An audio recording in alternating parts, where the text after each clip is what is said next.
Hello guys, may tips po ako sa mga data user. Okay, let's go on Facebook and then we'll tap on our profile picture, not picture. Sure. So, ayan, punta tayo ng settings. And then, after that, okay, scroll down tayo. Hanapin natin yung media.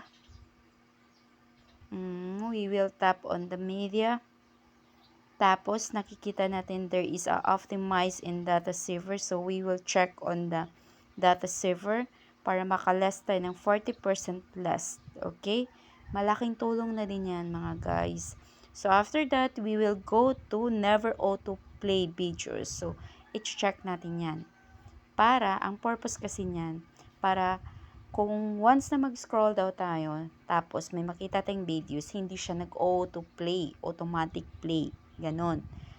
So, parang ano lang yan. Pag once kasi, di ba, pag once na may makita tayo, pag hindi yun naka-on or naka-check, automatic, nag-automatic play kasi yung mga videos. Pag nag-scroll down tayo, kahit hindi tayo manood, di ba? So, ang mangyayari ngayon, like, ganyan, never auto-play na siya, so, hindi siya automatic play. Ang dami kong explanation. Charot. So, ayun lang yung guys, yung tips ko na maibigay ko sa inyo at this time. So, maybe later on, maraming pang tips. Char.